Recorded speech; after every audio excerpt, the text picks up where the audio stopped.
everyone, and thank you. I was just going to make sure that you were recording. So I'm really honored to introduce to you Dr. Walter Dorn. He's a professor of defense studies at the Royal Military College of Canada and the Canada Forces College. He's also president of the World Federalists, and the last time I was at a meeting with him, he introduced himself as a sheep in wolf's clothing. Because he's a peace person teaching in a military college. And that's why I asked him to talk personally about his experiences rather than as a professor. Then I went and looked at his bio, and you're going to be astonished. So I want you to look him up afterward because I can only touch on a few high points. He was the chair of Canadian Pugwash from 2008 until 2013. And his PhD is in chemistry, but his doctoral research was related to chemical sensing for arms control. So this has been a very long-term passion of his. He's addressed parliamentary bodies all over the world. He has drafted a parliamentary declaration on the ratification and implementation of the treaty, that is the Chemical Weapons Convention Treaty, while he was working for Parliamentarians for Global Action in 92 and 93. His interests now are broader, covering both international and human security, especially the UN field operations for peacekeeping and peace enforcement. So I just want to tell you some of the places that he has gone. He calls himself an operational professor because he wants direct experience in the field missions. So in 1999, he was the district electoral office with the UN mission in East Timor. He served with the UN in Ethiopia, in Central America, South America, Africa, Southeast Asia. And during a sabbatical, he was a visiting professional in the Office of the Prosecutor at the International Criminal Court, which we've heard about before. He has served on the UN Special Panel of Experts on Technology and Innovation in UN Peacekeeping. And this one, he addressed the UN General Assembly at its third UN Special Session on Disarmament in 1988. So I'm thinking he must have been 10 years old. He must have been the youth representative, is that right? I'm going to stop there. He's written several books, and I don't want to use up his time. It's a real privilege to have you with us, Walter, and please go ahead. Thank you, Mary Lynn. Really, the honor is mine. I'm delighted to be with you and to share with you. The International Physicians for the Prevention of Nuclear War figured large in the formation of my thinking as I became politically aware around 1980 when IPPNWC was formed. There were doctors from both sides of the Iron Curtain during the Cold War, and they were promoting dialogue, which was so important. They actually showed me that you could bridge the great divide. You could show that where people could still talk to each other, even if their governments weren't in good terms. And we all had the common interest in preventing nuclear war. So it was a really valuable lesson for me, an early lesson in how people can reach across political divides. And I think that's still necessary today. I remember in 1983, Ronald Reagan gave his Evil Empire speech, talking about how the Soviet Union was an evil empire. And we were also having meetings of Science for Peace that had been formed in 1981. And there was a convocation hall meeting at University of Toronto, and we drew like 2,000 people who were really concerned about the problems and prospects of nuclear war, and that the United States was making the world a more dangerous place in the face of what we'd seen from the Soviet Union over the previous decades of the Cold War. And my father had a saying, which now I see as a kind of words of wisdom, that enemies are friends that you don't understand. And so it was. I was a young, impressionable undergraduate. By some fluke of coincidence, the Science for Peace had made me their representative to the UN. in 1983, that same year. And soon I became involved in pugwash. And you may recall that in 1985, IPPNW won the Nobel Peace Prize, which would be at the 40th anniversary of the 1985. Yeah, they won the Nobel Peace Prize. Be the 40th anniversary of the Hiroshima bomb, and 10 years later, on the 50th anniversary of the bombings of Hiroshima and Nagasaki, the Nobel Committee decided to award the Nobel Peace Prize to pugwash, and I was involved around that time in pugwash. So there's plenty of Nobel glory in all of this, even if we're still struggling for those original causes to ban the bomb and deal with the problems that came from 1945. But back to that period of 1985 when IPPNW was still active, there was a notion that somebody new had come in. And in fact, I can share an experience of going out for a run in Toronto and coming up to one of the boxes where there were newspapers showing on the front, and there was a picture of Gorbachev on there. And I started swelling up with tears. And I came back and told my mother, something incredible has just happened in the Soviet Union. I can't tell you what it is, but it's amazing.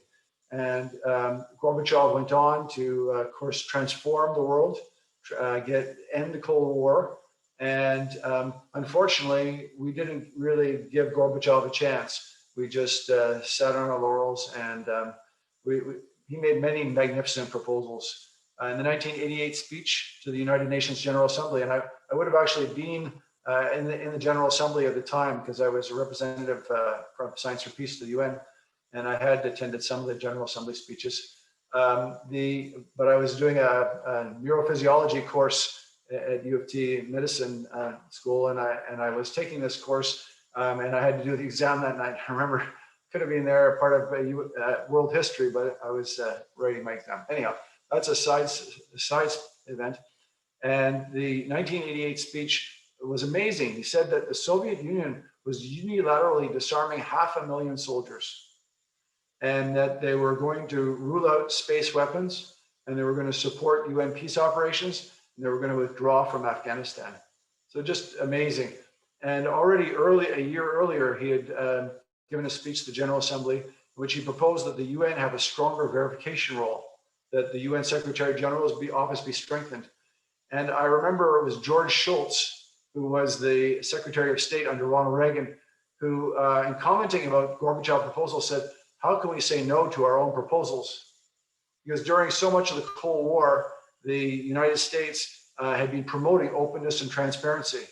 In fact, George Bush Sr. had gone to Geneva and presented before the disarmament conference a proposal for a chemical weapons treaty in which there was absolute freedom of inspections under the OPCW without right of refusal, anywhere, anytime. And then when, to everyone's surprise, the Soviet Union said, yes, we agree to that, because before that, they'd been trying every way to prevent the openness and transparency that was required. The United States realized that they didn't want that kind of openness, transparency. And to Canada's credit, when we came to that decision-making, we decided to stick with it. We would be in favor of openness and transparency. And in the end, the Chemical Weapons Convention had a provision for managed access, which means that there's a right for challenge inspections anywhere, anytime, that is on short notice. But that there was a process by which certain equipment and certain activities could be shielded, but just in a play between the inspectors and the inspected in that case. But 1988 was kind of this key watershed. Most people put the end of the Cold War as 1989 with the fall of the Berlin Wall, but 88 was really when Gorbachev said, we are no longer participating in this farce that's called the Cold War. And together with Ronald Reagan, he had declared that the nuclear war cannot be won and must not be fought. And that there's no victors from the Cold War, and there could be no victor from any nuclear exchange. So we had this great opportunity to remake the world, but unfortunately the United States just sat on its laurels and didn't remake a stronger international organization. We didn't create a third generation. After the First World War, we created a League of Nations. After the Second World War, we created the United Nations, which really built on the League of Nations. But after the end of the Cold War, there was no willingness on the Western nations, which had led in creating the League and the UN, to actually create a stronger international organization. So we're very gradually building upon international organization these days. And I saw a little bit of the power of NGOs when in 1988, the General Assembly had a special session on disarmament. It was the third special session on disarmament. Previous one had been in 1982. That was my first visit to the United Nations. And in 1982, I had marched with 1 million people for disarmament from the United Nations to Central Park. And then in 1988, I had the opportunity to actually address the General Assembly and speak about the necessity to increase the role of the UN in arms control and in global affairs. So that was a very signature moment for me. And I say that ever since then, my career was downhill since 1988. Okay, so that's my little introduction. I have to tell you that Mary Wynn wrote me that they were interested in hearing about 3 things, that you were interested in hearing about my personal experience of being a sheep in wolf's clothing, that is, as opposed to being a wolf in sheep's clothing, and that I'm working in a military college and how do I do it. So what are the challenges of teaching in a military college? They were interested in global governance because you have a very engaged study group on that. And also, number 3, how does your faith fit into your work? So that was 3 very challenging questions. And my task was to try and bring those things together. And so I wrote her back saying, well, you sure are asking for an eclectic talk, but it has a unifying theme. And I can say that on this one and only one subject, that I am the world expert on the subject. That's on myself. So I think it's always better to speak from personal experience. And so I'm going to share with you some of the highlights of my operational professorship and my journey to that role, from political scientists, from physical scientists, political scientists, and beyond, and try and make points about international affairs based on personal experience. So the 1988 special session on disarmament allowed us to reach an audience, and to my surprise, there were 5 Soviets, including several generals, sitting in the audience in the General Assembly, who were interested in the proposals. And unbeknownst to us, the Soviet Union was actually borrowing a lot of proposals from the peace movement. And we were hearing them, but we were rather incredulous and just thinking that they were coming up with the same ideas as we were. But in fact, the peace movement did play a role in how the Soviet government was now approaching issues of peace and security, including the development of the UN, including verification. And around the same time, I was working on papers to create a UN verification agency so that the UN could do for arms control what it was doing for peacekeeping. That is, be an impartial fact finder, facilitating disarmament. And there was a study done by the United Nations with a group of governmental experts. And the US position was that the UN shouldn't have a general capability, that it should be very specific to a treaty or an arms control category. But very soon in 1991, we saw the creation of UNSCOM, UN Special Commission in Iraq, where we had chemical, biological, nuclear, and conventional, including missiles, that were disarmament, and the UN had to verify all of those things. So it had to create something from scratch. And if it had a UN verification agency, it would be much better able to do those tests, just as the IAEA, International Atomic Energy Agency, that helped the UN with the nuclear side of the disarmament provisions in Iraq. And I think that was an early indication that the UN needs that capability. And I'd say that one of the points that I want to raise is the UN still needs that capability, a nucleus of expertise that can do disarmament verification. And one of my current proposals is that they actually do an open skies by the UN. Now, that treaty has just made a setback this week. Putin has said that Russia would withdraw from the Open Skies Treaty, which was negotiated finally in Ottawa as a bilateral NATO versus Warsaw Pact treaty in the ending days of the Cold War. But what we need is a UN Open Skies Treaty where the UN can overfly planes and create the much needed international transparency. So around the same time, in the end of the 1980s, I became involved with a group of lawyers, and they were interested in the rolling text of a treaty to ban chemical weapons. There had been a 1925 protocol that banned the use in war of asphyxiating and basically chemical and biological agents. But it was only in war and it was only on the use. But a treaty was being negotiated, starting with a mandate in the early 80s under Canadian chairmanship, to create a ban on the development, production, stockpiling, and use of chemical weapons, which became known as the Chemical Weapons Convention. And a group of lawyers under the leadership of Douglas Scott, and it was just an amateur in this area, we were exploring and reading the rolling text, every new draft, and we were really keen on creating verification and compliance mechanisms.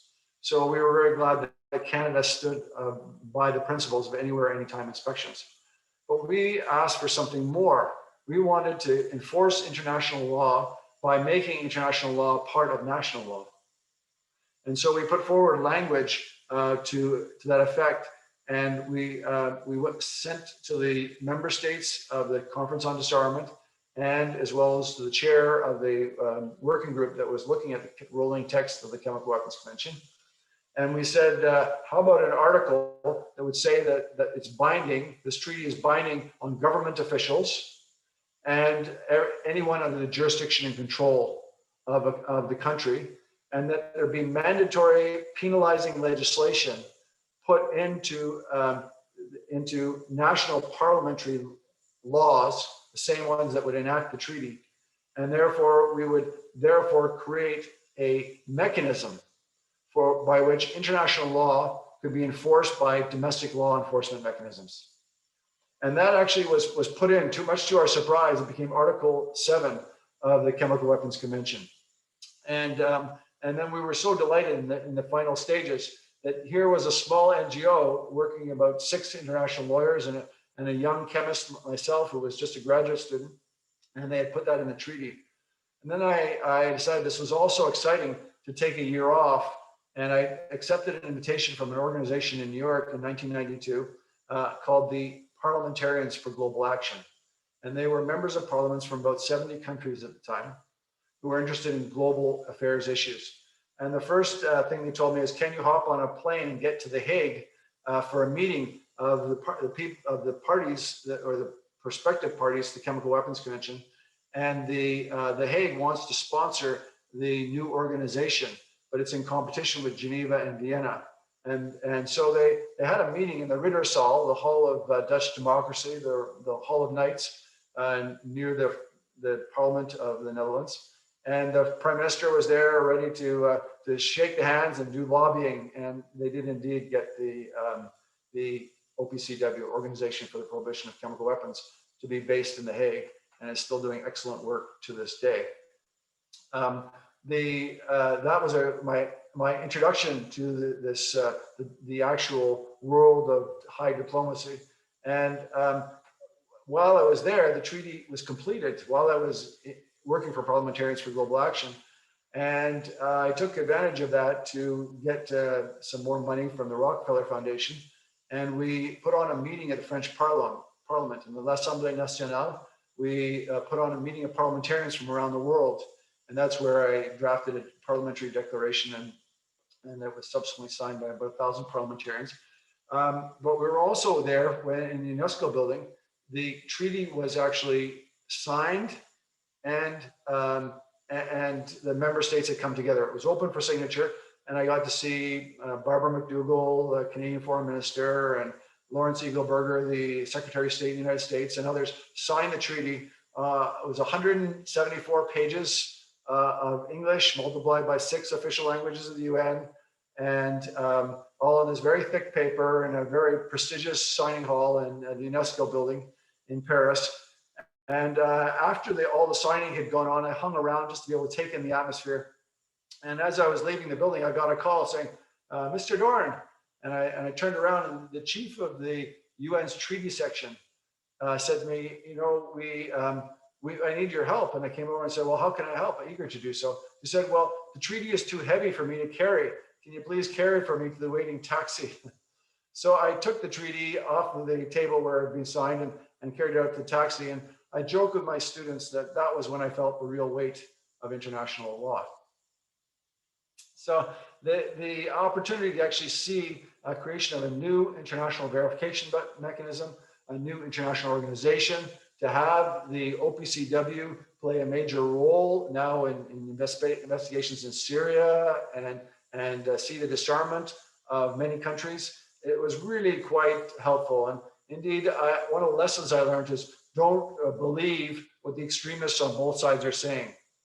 I saw estimates coming out from the US government that the Soviet Union had 300,000 tons of chemical weapons and precursors. In fact, when they made their declaration under the Chemical Weapons Convention, it was 1/10 that. It was 30,000 tons.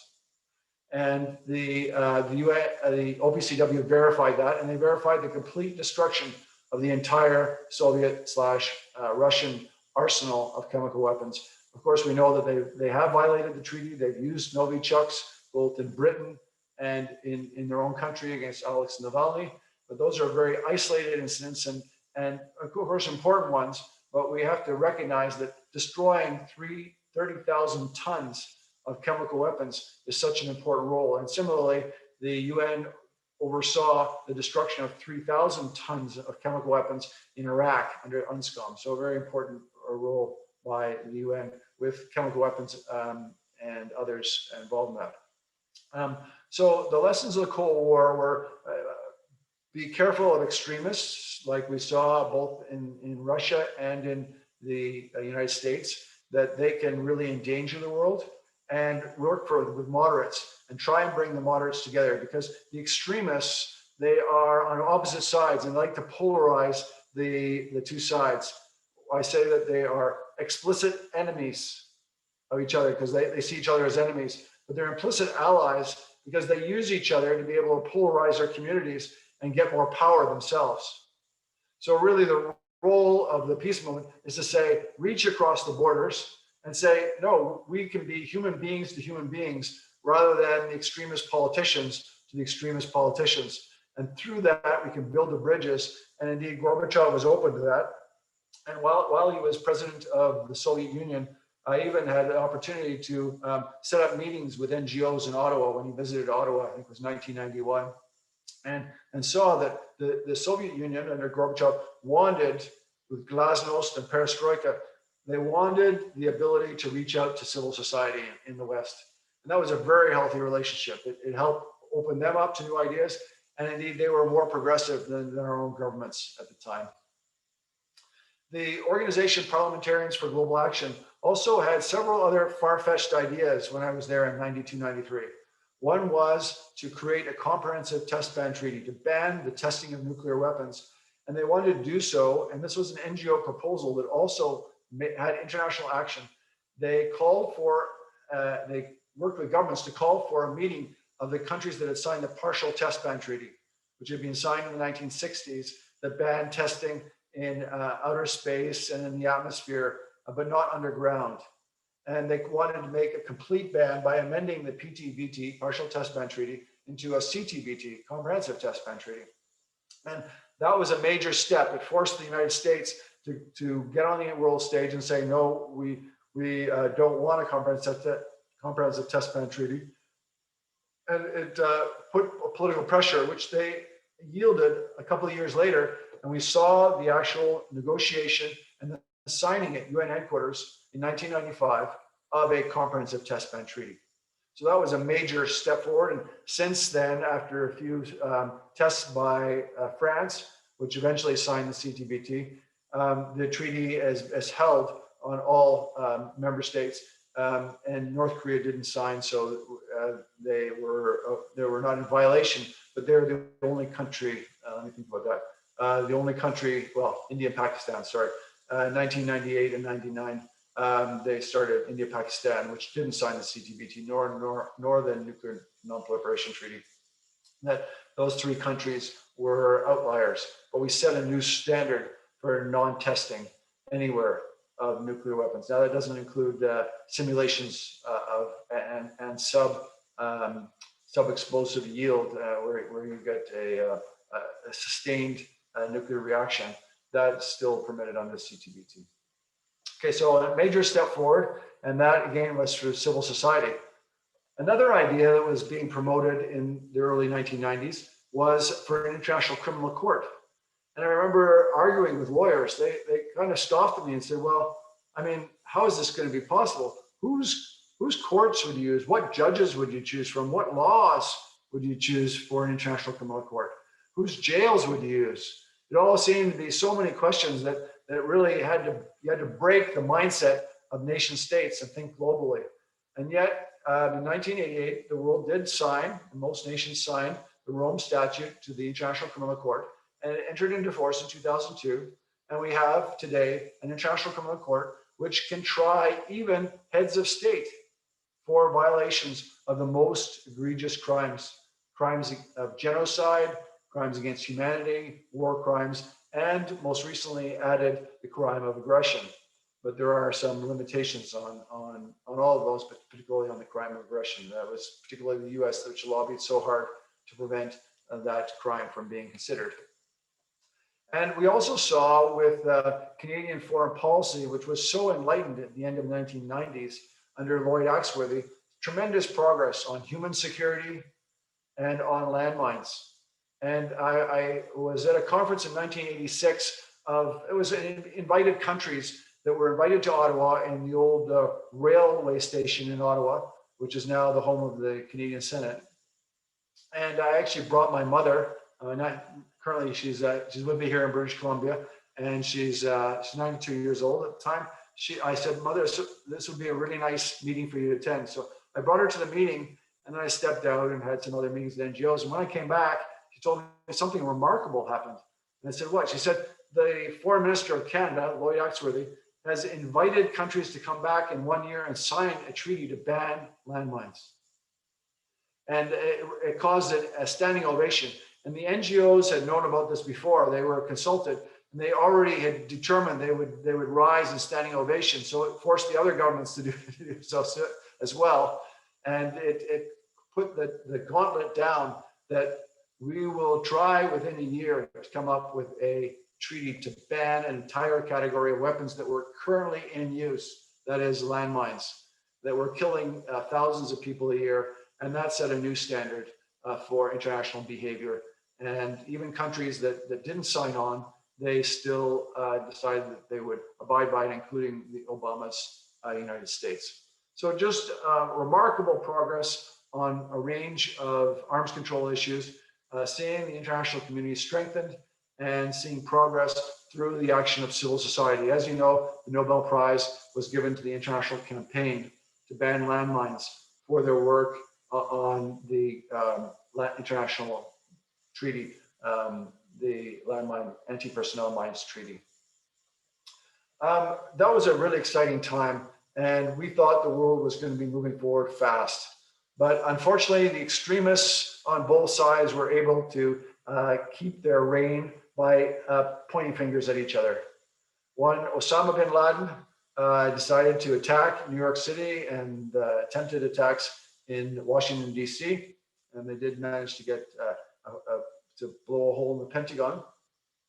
And that allowed the extremists in the United States, in the form of George W. Bush, to launch a global war on terror, which was called GWOT, or Global War on Terror.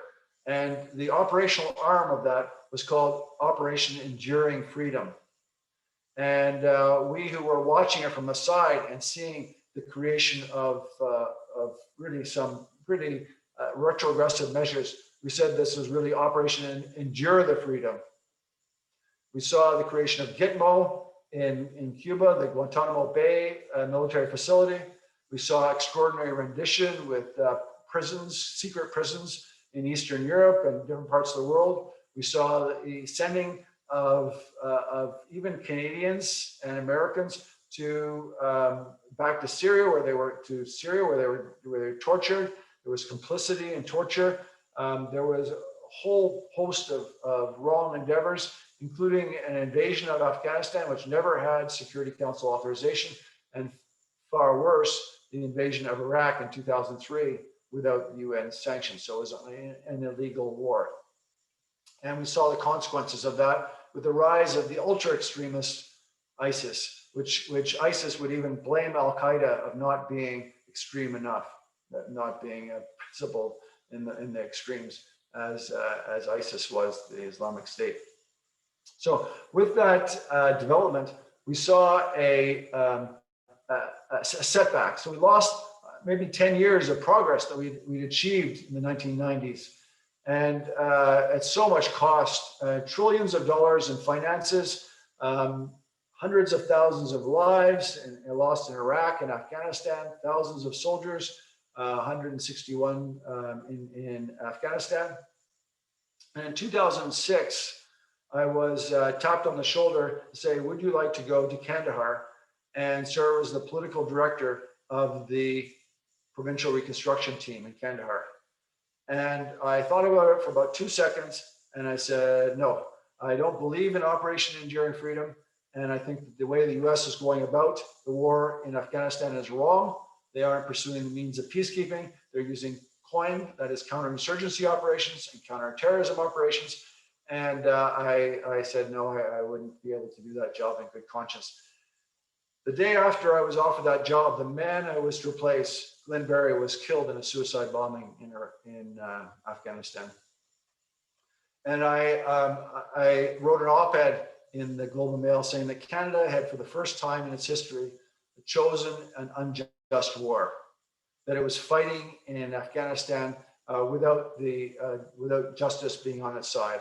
And I remember when I made a plea for negotiations with the Taliban to a group of soldiers in Gagetown, New Brunswick, one of the soldiers came up to me afterwards and said, do you know that you've just made yourself an enemy of everyone in that room?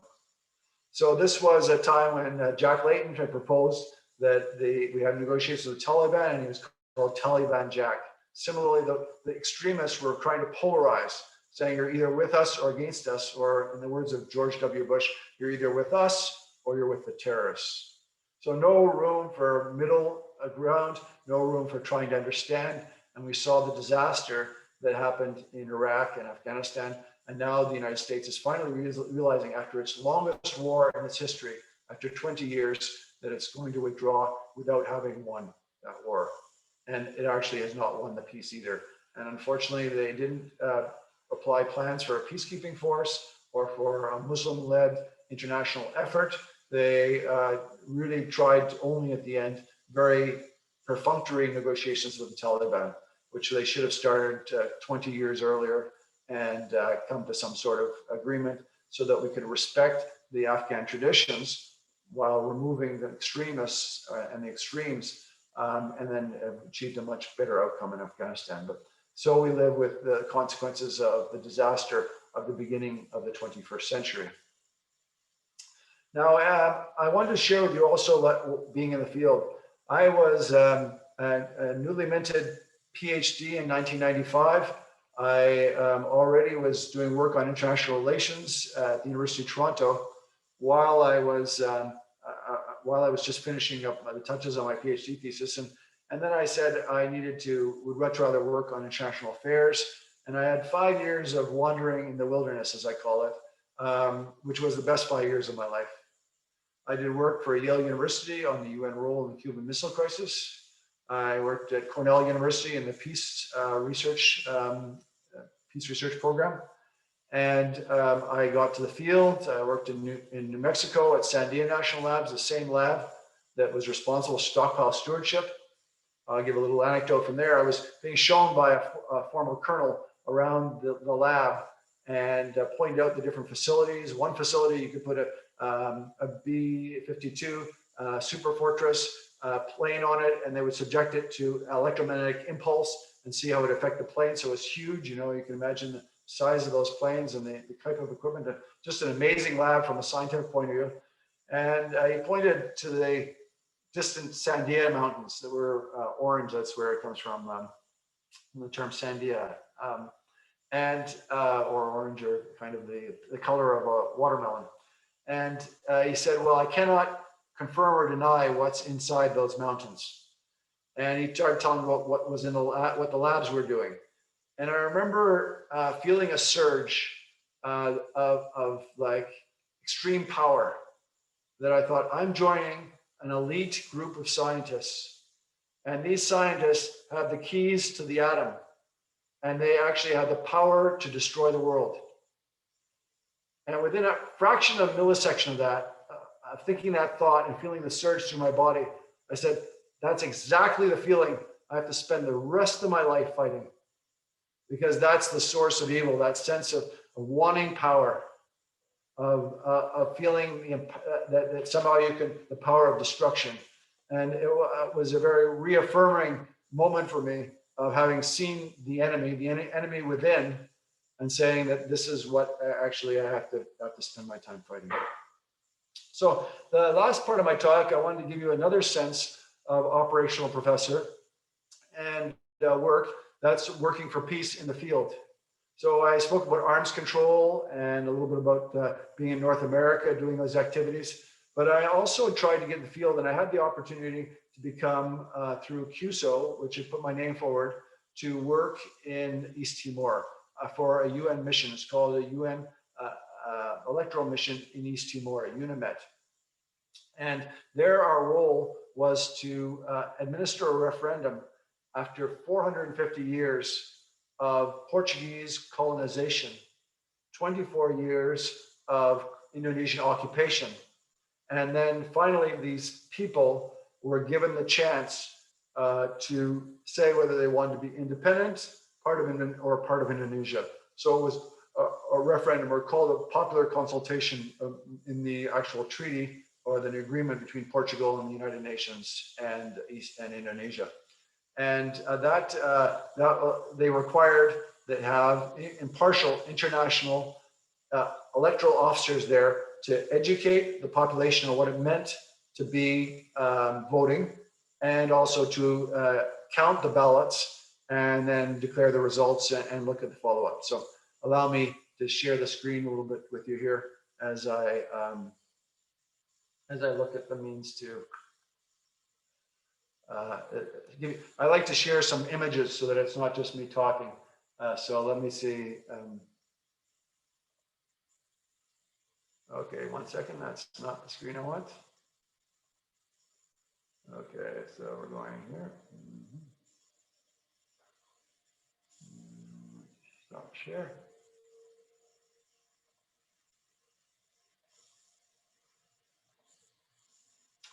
All right. Okay, so I think you can see the title slide now, hopefully filling your entire screen. Okay, good. Right.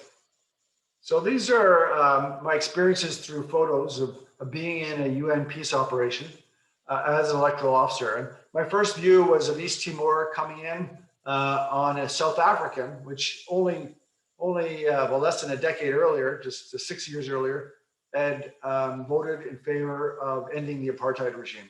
And here was South Africa, not only no longer sanctioned by the UN, but now contributing actively to a peace operation. So the South African military was bringing us from Darwin, Australia, into Dili, the capital of East Timor. And this is a view through the circular window of the C-130 Hercules aircraft. Coming in, looking at Dili.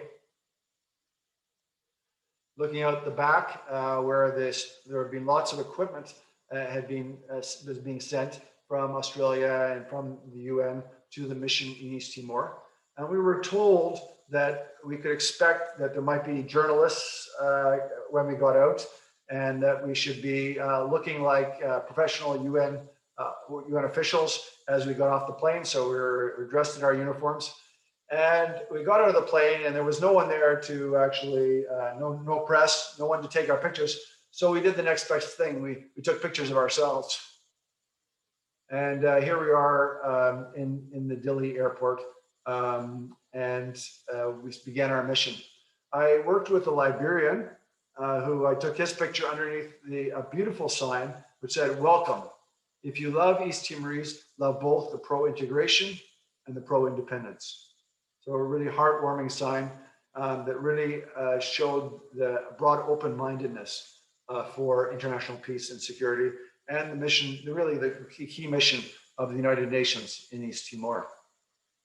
So we went from Dili to our respective provinces and electoral districts through a Australian Puma helicopter, and I ended up going to a very risky area called Swai, which was on the border with West Timor, and which was also known to be a hotspot for militia activity. Militias had been organized by the Indonesian military in order to put pressure on people to, well, during the genocide, to actually find them and isolate them and torture them, but also during the election process to, in some cases, kill them and intimidate them. I had in my in the SWI UN headquarters a Malaysian police officer who worked for me, and it was very useful because he could speak Bahasa Indonesia as well, because he spoke Bahasa Malaysia. So I didn't need to use a translator, and I was able to find out about the perceptions of local population because he understood the culture much better. We were accompanied on most of our missions by the Indonesian police, and they said they were there for our security, but in fact they were there to keep an eye that we were doing our job, that we weren't showing sympathy with the independence movement, and that we were sort of under control. So they would often say that the independence movement frontline might attack us, but in fact we knew the real threat was coming from the Indonesian military to the people of East Timor. Here's an actual Indonesian escort that I had with, you can see them in uniform. On the left is my good friend, my deputy Gongolo from Liberia. Then the middle is a Irish police officer who usually works in Dublin Airport. She was on my team doing the police work. And then I had a driver and a translator seated next to me. And we got to see some pretty dramatic scenes in Timor, going on some very difficult roads. I almost wondered whether I'd fall off. And I got some really strong friendships, including Simao here, who was my translator. And as I got to know him, I found out that he was actually pro-independence, and that 3 times there had been assassination squads sent out to kill him. And he managed to spot them in advance and run away from them. And I asked him, was he afraid that he might be targeted now? Because he was really quite open. He said, no, as long as I'm with the UN, they won't try and kill me. And I said, are you worried about your life? He said, no, I'm very happy to give my life for my country. So that was Simao. He accompanied me and others when we went to villages. At this village, the village chief, who's seated in the chair, in this case, he's without a shirt, he asked me what would happen, or you're one of the other people in this group, asked me what will happen if the militias attack us when we vote. And I said, no matter what the outcome of the referendum, the UN will not leave East Timor. So that was our promise. This was directly from the Secretary General. And I was really committed to making sure that I did my job as best as I could and helping these people. In fact, when I actually originally asked the village leader, well, how is the harvest going? Because I knew these were subsistence farmers who relied on the harvest to stay alive, because there wasn't much in trade and certainly no international trade. And then he said, we didn't plant this year. And I said, what? Why didn't you plant? He said, we knew that if we planted, as soon as the militias would see the yield coming, they would come and steal it from us. So they actually had little plots hidden in the jungle where they would do small planting and be able to keep themselves just barely alive. And so generous. At the end, they filled the back of my Toyota Land Cruiser with coconuts. They sent someone up a tree to get coconuts for me. We had military officers, but they were unarmed. So from Ecuador, Ireland, and Denmark, you can see officers there, along with Indonesian escort. And I took this picture with the fellow on the right because he didn't want to get his picture taken. And I pretended I was photographing the police officers, the military officers, but actually he was a militia leader. And at one point he told the UN that he could no longer guarantee my security or that of my team. That I had wanted to do a polling station in a Catholic school and he wanted it next to his house, in front of the area where they did their daily parades of the militias, and next to the police station, where he was formerly a police officer. And so it was a very impartial location, but the UN actually gave in and did the polling station there. But there was a night where I was genuinely worried, not so much about myself, but about my team, that the militia might actually make true of their promise and threaten us. But lots of fond memories to go along with the tense ones, looking at these picturesque Indonesian villages, I shouldn't say Indonesian, Timorese villages. Working even with the escorts that I had, some of them were really young, but very decent Indonesian soldiers, and capturing pictures of the militia, which were, they really wanted to make themselves look like cowboys, and they were willing to be very rowdy. But in fact, they were just regular human beings, and they felt rather embarrassed by their role to intimidate the local population. They were forced to join the militias, and they were very unwilling to do the word or the orders of the Indonesian military officers, who would take off their uniforms and pretend that they were just one of them when they were actually the leaders. They had locals who were pretending to be leaders, usually in cowboy outfits, but the actual leaders was the Indonesian military. I came to Swai and then Zumalai, in a small town, and I saw that this church in the distance was boarded up. There was no open door, and I couldn't go into it. And I asked why that was, and I was told, well, the minister, priest at that church, had given sermons that the Indonesian government considered to be against the Indonesian government, and the militia threatened him that if he dared to give another sermon, then he would be killed. So Padre Francisco, named after Francis, took refuge in the Swai Cathedral, a complex called the Ave Maria complex. This is Padre Francisco, and he became a good friend of mine, and he would give me insights into what was actually going on behind the scenes, where I could get a better idea of what the Indonesians were doing, and also introduced me to a lot of the population, including the local IDPs, internally displaced people, who set up camp inside the church complex because they've been threatened by the militias. And they traditionally, during the times of genocide, they would go to churches and they'd be able to find refuge there. So similarly, they had High Commissioner for Refugees. They had the ability to set up these tents. This is a view from the air. The Indonesians did, to their credit, build lots of churches. They said they built more churches in their 24 years than the Indonesians had, than the Portuguese had in 400 years. This is a view of the church complex. And I became very close there. I registered a lot of the IDPs, a lot of the locals, and I provided them a soccer ball and occasionally played volleyball with them.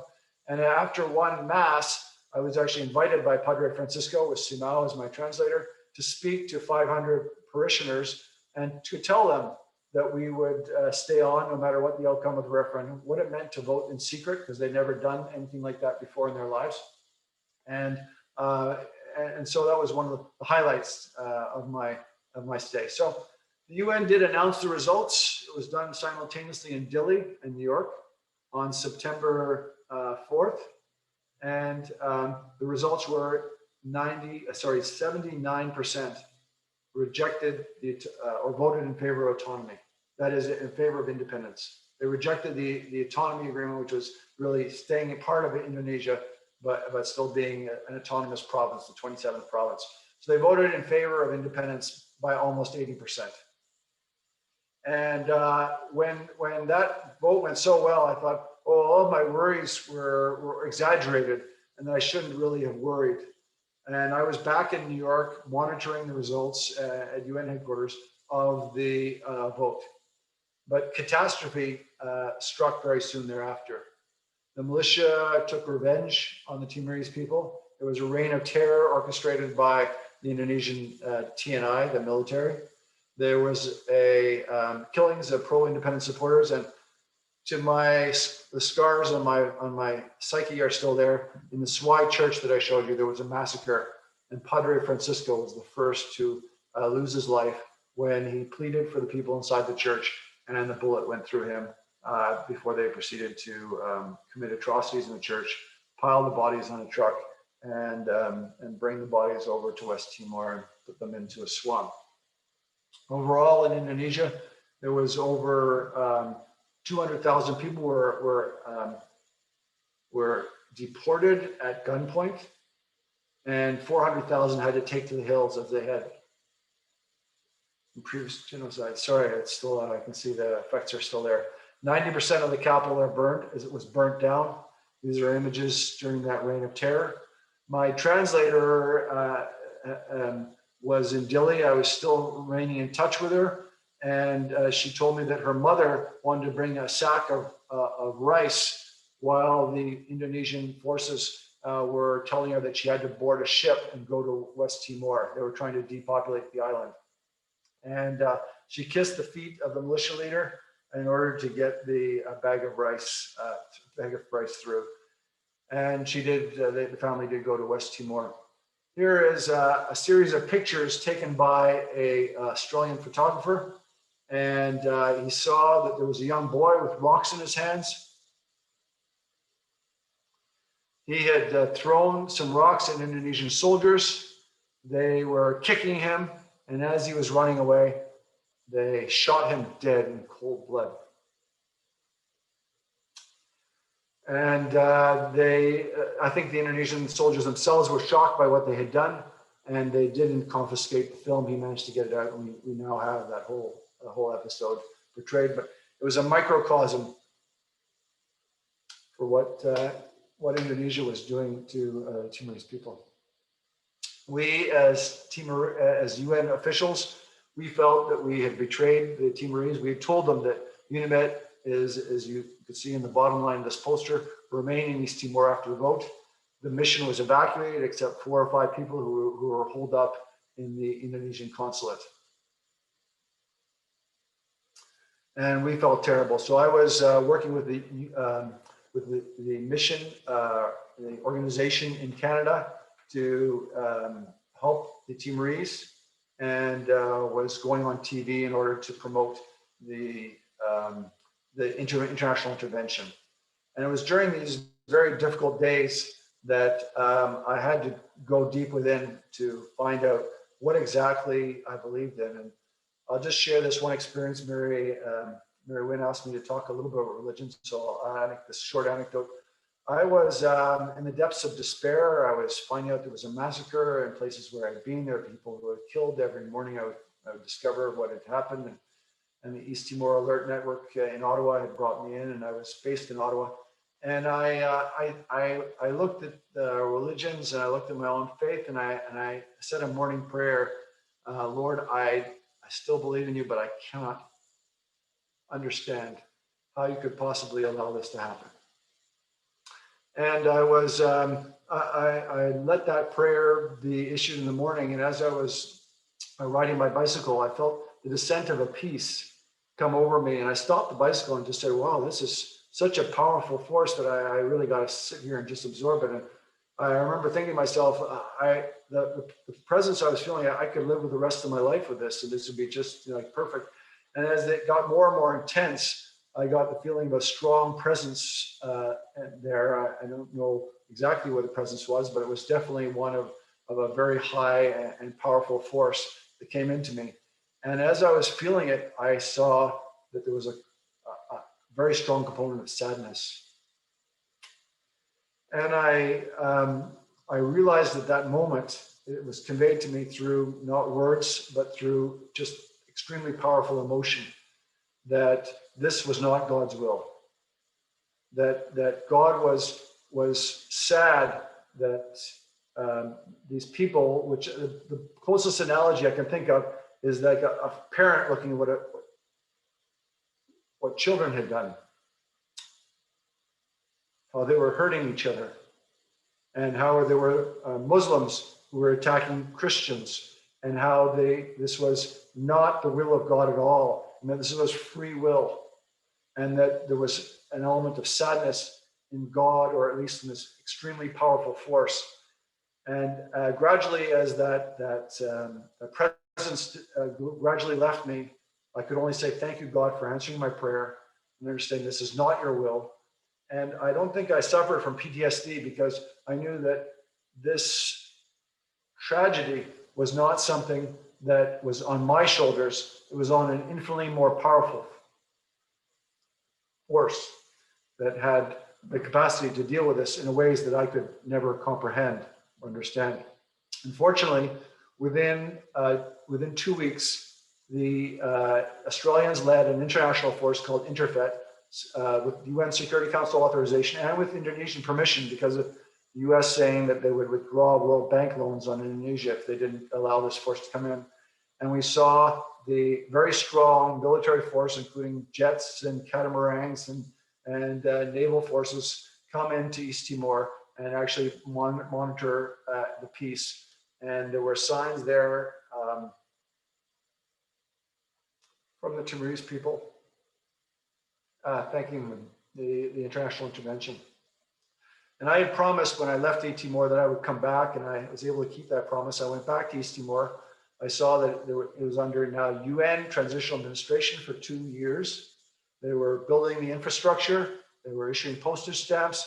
The Portuguese were back under Blue Beret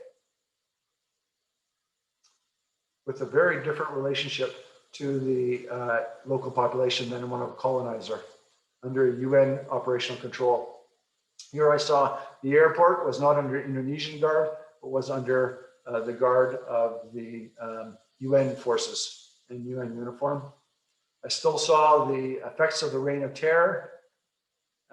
This is a hotel where I was thinking at one point I would stay in, but then you can see it was all burnt out. You couldn't stay there anymore. I saw some places where the Timorese, they put up signs saying that this is places where they're being tortured by Indonesian forces. And I went and visited my translator, and I could see her family and her brother who was going off to become a Catholic priest, and the family. And when I saw the children in the street, I knew that the Timorese themselves, who had suffered far more than I had, they could recover, they could show resilience, and so I could as well. So I got pictures of Teresa Immaculada da Costa Galios' nieces, and I could also see one truck, which were people that had suffered so much under Indonesian occupation, could really learn to love peace. And then I was very proud when the East Timorese flag, which could not be shown to me, it was illegal to show when I was there in East Timor the first time, that was being raised over in front of UN headquarters as East Timor became 191st member.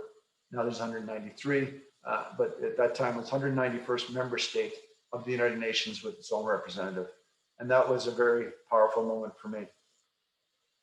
So I will stop sharing at this point. And I see I've already come to 6 o'clock Pacific time, and I really shouldn't go on. Why don't you put a sticker on the outside? International organization, but I'll leave it there with the stories about arms control, about peace operations, about being an operational professor, and trying to see how the military can still have a role in today's world as peacekeepers, and how we can use our armed forces in order to support the United Nations. And indeed, that's why I'm still proud and still have hope that Canada can once again become an important peacekeeper in the world, and that we can strengthen the international organization, make the UN a better world organization, and that we can help all the people around the world now getting through the COVID crisis, and that we can really view ourselves as not based on nationality, but based on our common humanity.